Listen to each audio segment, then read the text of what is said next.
আসসালামু আলাইকুম। এখন শুনবেন সংবাদ শিরোনাম। সংসদ নির্বাচনের সঙ্গে একই দিন গণভোট হবে জুলাই সনদ বাস্তবায়ন নিয়ে ঐকমত্য কমিশনের বৈঠকে দলগুলোর সিদ্ধান্ত। গণতান্ত্রিক ধারা ফেরাতে প্রয়োজন দ্রুত নির্বাচন, জাতিসংঘ মিশন প্রধানকে বিএনপি। বৈঠকে রোহিঙ্গা প্রত্যাবাসন নিয়ে আলোচনা। ডেঙ্গুতে 24 ঘন্টায় 9 জনের মৃত্যু, হাসপাতালে ভর্তি হাজারের বেশি রোগী, সামনে আরও ভয়াবহ হতে পারে পরিস্থিতি। রংপুর লালমনিরহাটে ঝড়ে লন্ডভন্ড, 1,500-এর বেশি বাড়িঘর, বিদ্যুৎ বিচ্ছিন্ন বেশ কয়েকটি গ্রাম, 5 জেলায় বজ্রপাতে 8 জনের প্রাণহানি। ব্যাপক ধরপাকড়ের পরও ইউরোপ জুড়ে ইসরায়েল বিরোধী বিক্ষোভ, গাজার প্রতি সংহতি জানানো মানবাধিকার কর্মীদের চরমভাবে লাঞ্ছিতের অভিযোগ। এতক্ষণ শুনছিলেন সংবাদ শিরোনাম, এবার বিস্তারিত। জুলাই সনদ বাস্তবায়নে গণভোটের বিষয়ে একমত রাজনৈতিক দলগুলো। জাতীয় নির্বাচন ও গণভোট একসাথে হবে নাকি আলাদা, সে বিষয়ে আছে দ্বিমত। একই সাথে জুলাই সনদের আইনি ভিত্তি কোন প্রক্রিয়ায় হবে তা নিয়েও সিদ্ধান্তে পৌঁছতে পারেনি দলগুলো। আলোচনায় এসেছে সাংবিধান আদেশ, সুপ্রিম কোর্টের মতামত গ্রহণ, গণপরিষদ গঠন, গণভোট আয়োজন, নির্বাচন কমিশনের আরপিওতে অন্তর্ভুক্ত করার প্রস্তাব এসেছে। 8 অক্টোবর বিকেলে আবারও হবে আলোচনা। প্রায় 8 মাসের আলোচনা শেষে 84টি বিষয়ে ঐকমত্যে পৌঁছেছে দলগুলো। মৌলিক সংস্কারের 11টিতে আছে আপত্তি। সনদের খসড়াও চূড়ান্ত, কিন্তু এই সনদের বাস্তবায়ন কিভাবে হবে এই ইস্যুতে আটকে আছে কমিশনের আলোচনা। আমাদের লক্ষ্য তো হচ্ছে এটা একটা চূড়ান্ত জায়গায় উপনীত হওয়া। বৈঠকে জুলাই সনদ বাস্তবায়নে গণভোটের বিষয়ে একমত রাজনৈতিক দলগুলো, তবে আইনি ভিত্তি কোন পদ্ধতিতে হবে সে নিয়ে আছে বিতর্ক। সংবিধানের 106 অনুচ্ছেদের আওতায় সুপ্রিম কোর্টের মতামত নিয়ে তারপর গণভোটের প্রস্তাব বিএনপির। জাতীয় সংসদ নির্বাচন ও জনগণ জুলাই সনদের বাস্তবায়ন চায় কিনা সে বিষয়ে গণভোট একসাথেই চায় দলটি। সংসদ নির্বাচনের দিনে একই দিনে আমরা আরেকটা আলাদা ব্যালেটে সেই জুলাই জাতীয় সনদের পক্ষে জনরায়টা নেয়ার জন্য বলেছে, সেটাই রেফারেন্ডাম।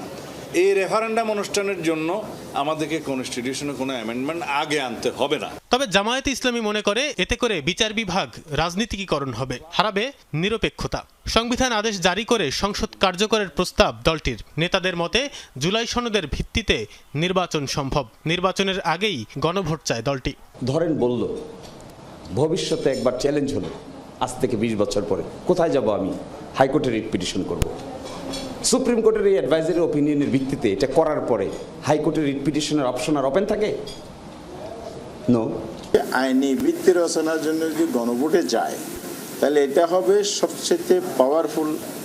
ইলেকশন কমিশনকে যে দায়িত্ব সরকার দেয়, আমরা মনে করি এটা জাতীয় নির্বাচনকে কোনো ধরনের ডিস্টার্ব করা ছাড়াই ওনারা নভেম্বরের এন্ডে অথবা ডিসেম্বরের মধ্যে এটা আয়োজন করতে পারেন। জাতীয় নির্বাচন তফসিলের আগে করতে পারবে।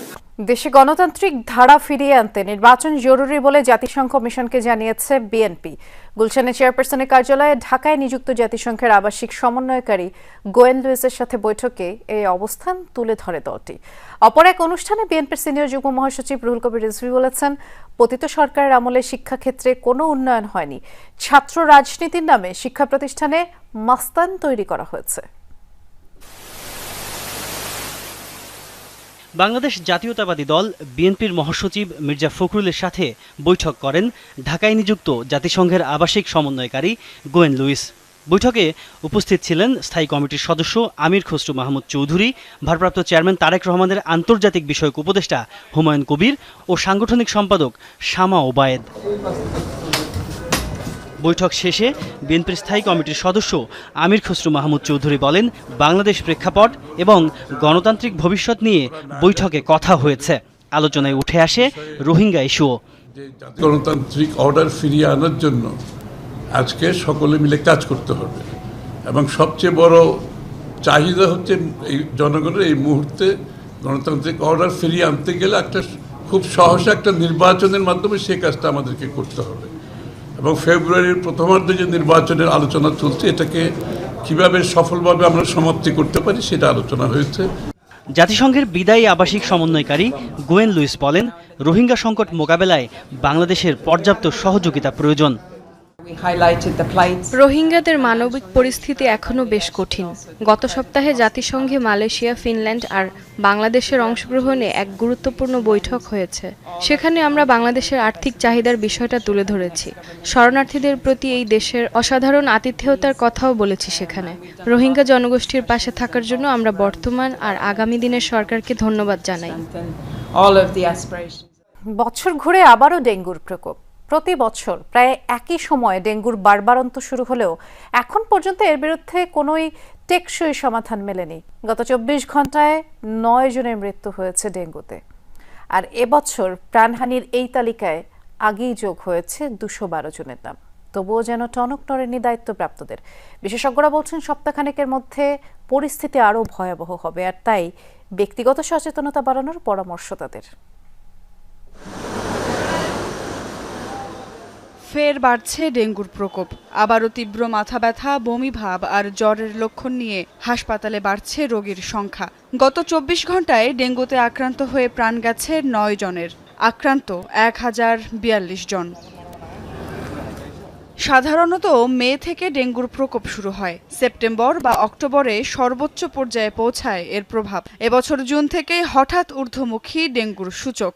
গত সেপ্টেম্বরেই ডেঙ্গুতে আক্রান্ত হয়েছে 15,866 জন। সেই মাসে নিহতের সংখ্যা 76 জন। এদিকে অক্টোবরের মাত্র 5 দিনেই মারা গেছে 14 জন রোগী। স্বাস্থ্য অধিদপ্তরের তথ্য বলছে, গত 9 মাসে ডেঙ্গুতে আক্রান্ত হয়েছে প্রায় 50,000 জন। এর মধ্যে 60% পুরুষ। আর ডেঙ্গুতে সবচেয়ে বেশি আক্রান্তদের বয়স 21 থেকে 25 বছরের মধ্যে। এই বয়সীরাই মূলত কাজ বা বিভিন্ন সূত্রে ঘুরে বেড়ান নানান প্রান্তে, ফলে আক্রান্তও হন বেশি।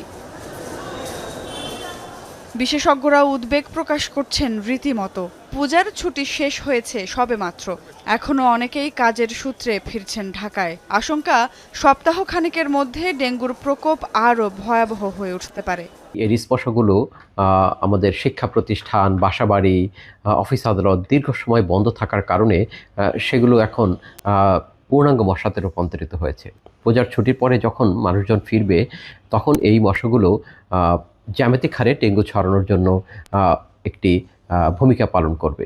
সেজন্য আমরা যখন পূজার ছুটির পরে বাসায় ফিরব, বাসার দরজা জানলা খুলে দিয়ে নিশ্চিত করতে হবে যেন বাসায় কোনো মশা না থাকে। প্রতি বছরই প্রায় একই সময়ে ডেঙ্গুর ছড়াছড়ি শুরু হয়। তবে ডেঙ্গু রুখতে টেকসই কোনো সমাধানের মুখ আজও দেখল না বাংলাদেশ।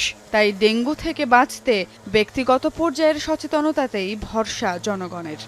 ইউক্রেনকে দূরপাল্লার টমাহক মিসাইল সরবরাহ করলে যুক্তরাষ্ট্রের সাথে সম্পর্ক ছিন্ন করার হুঁশিয়ারি দিয়েছেন রাশিয়ার প্রেসিডেন্ট ভ্লাদিমির পুতিন।